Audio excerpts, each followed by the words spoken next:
These are times Ronaldo humiliated his opponents. And first up, the time he destroyed someone so bad, their career got turned into memes. See, Ronaldo and Juventus suffered a devastating Champions League loss, where after scoring, Diego Simeone decided the right move was taunting Ronaldo. And to make the situation even worse, Diego said, "I'll sell watermelon on the streets of Madrid if Juve pull a comeback today." So during that next matchup, things turned personal. And Ronaldo wasn't only on a mission to get revenge, it was time to humiliate. Ronaldo went off with a hat trick, single-handedly won Juventus the game, and he celebrated his round-winning goal with the exact same taunt as Diego. Ronaldo's humiliation literally got dude's ass turned into memes, and not only that, dude even got fined 22 grand. But humiliating a manager?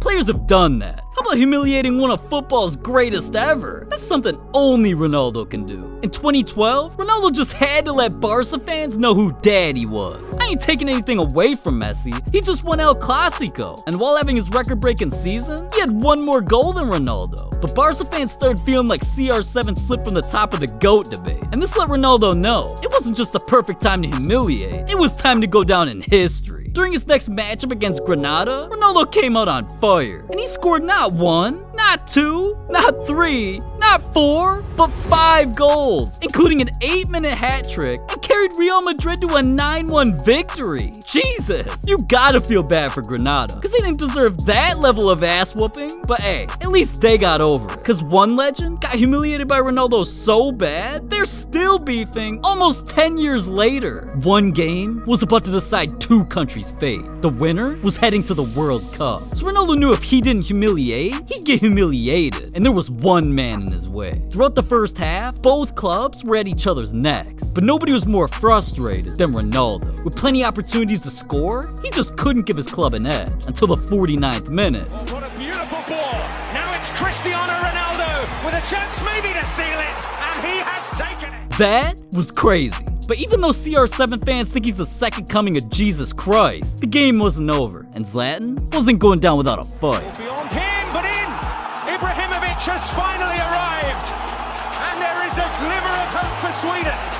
More than 2 more will do it tonight. It's Ibrahimovic! He's done it!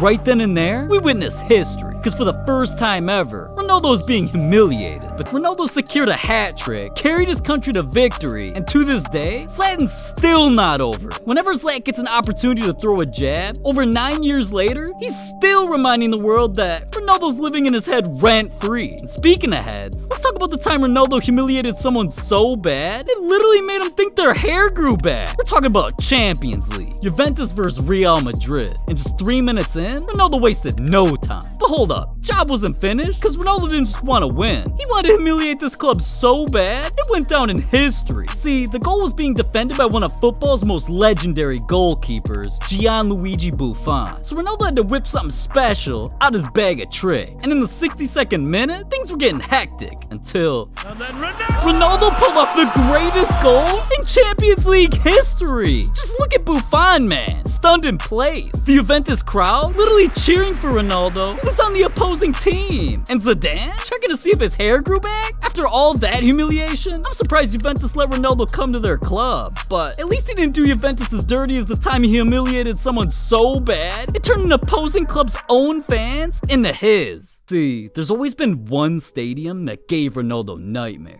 Here during Ronaldo's early days, he was booed every single time he touched the ball. So he always came in with a chip on his shoulder, but time and time again, he failed. Until one chilly night, Ronaldo pulled up with Real Madrid for a heated matchup against Liverpool. And he wasn't just determined to end his dry spell, it was time to humiliate. No-look passes, breaking defenders' ankles. As the boos got louder, Ronaldo went harder. And in the 23rd minute, Ronaldo finally accomplished the near impossible. He scored his first Anfield goal, led Real Madrid to victory. Then in the final minutes when Ronaldo was being substituted, fans not only stopped the booing, they literally applauded and chanted his name. But listen, absolutely nobody's safe from Ronaldo's public humiliation. And in 2016, all it took was asking Ronaldo a stupid question to not only get humiliated, but to literally get fired. During Euro 2016, Ronaldo was feeling intense pressure, because for 2 games straight, he was scoreless. And he blamed himself for Portugal now facing elimination. So ahead of their Group F clash against Hungary, Ronaldo decided to stroll through Lyon, bond with his team, and form a game plan. That's when a reporter tried to ruin his move. And that day, Ronaldo wasn't in the mood to deal with any degenerate clout chasers. So when he saw this ugly-ass dude walk up and he recognized him, Ronaldo decided to humiliate. But listen, that mic in the water might have been a good luck charm, because the next day, Ronaldo went off and scored 2 goals. So they hired divers to jump in the lake, find the mic, and auction it off with all the proceeds going to children with disabilities. Damn.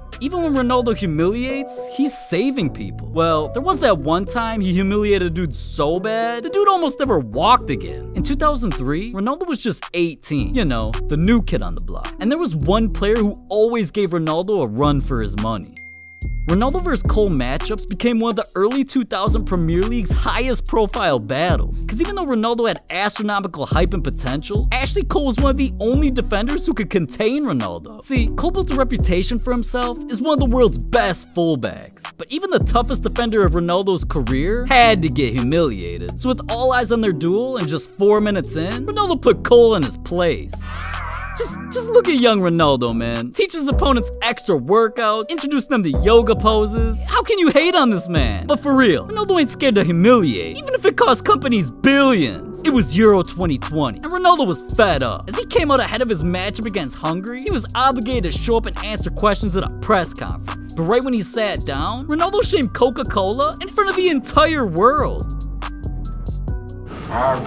And that one word caused a financial crisis. Before the press conference, Coke shares were worth $56. But by the end of the interview, they'd fallen to $55. That $1 drop-off literally meant 4 seconds of Ronaldo's time lost Coca-Cola $4 billion. And you'd think Ronaldo humiliating people would have stopped there. Wrong. Just 4 days later, Ronaldo knew he became the world's most trending topic. So during his matchup against Germany, knowing all eyes were on him, he couldn't let the spotlight go to waste. He decided to humiliate a player so bad, even football legends got butthurt.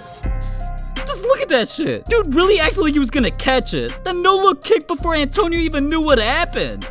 I'd never seen anything like that. And neither did social media. Just look at all these tweets, man. Now, even though I thought it was crazy, a German football legend saw it and he was disgusted. After the game, he came out the closet and said, "I think it's nonsense. Of course it's amazing, and we know he can do that. I think, in a way, he's belittling the opposition. He looks a fool now." Yo, Hammond, shut your bitch ass up, man. We all know you're just mad you can't do that. And at this point, I'm not sure what can stop Ronaldo from humiliating everybody. Not legends, by pandemic. See, in 2020, the defending champs were an abomination. Already drawing 5 games, going up against Genoa, Juve needed CR7 to step up to the fucking plate. And typically, Ronaldo doesn't need any extra motivation. But that, and some trash talk, made Ronaldo pull the trigger. It was time to humiliate. And in the 89th minute, with the score tied up, Ronaldo lined up for a penalty kick, and their goalkeeper decided to talk some shit.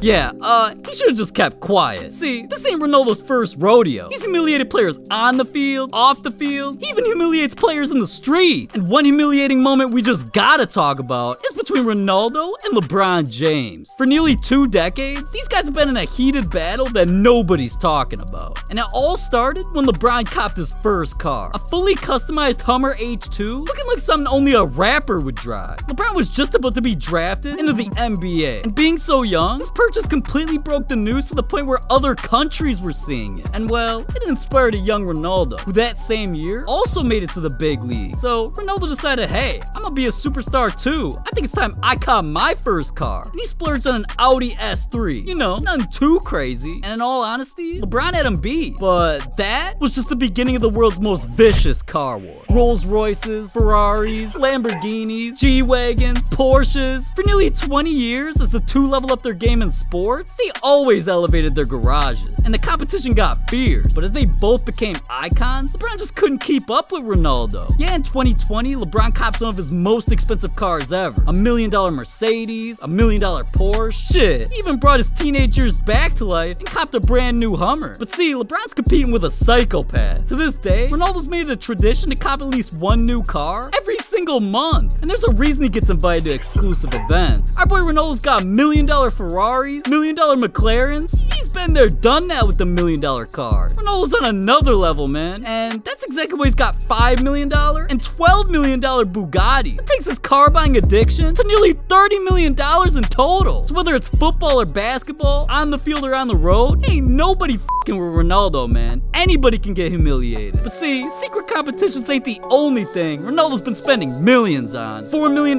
jewelry, $12 million yacht, $32 million jets. Ronaldo's even got a $40 million purchase, where the only people in the entire world who have one are him and Donald Trump. And I know you want to hear more about that, so click this video right here.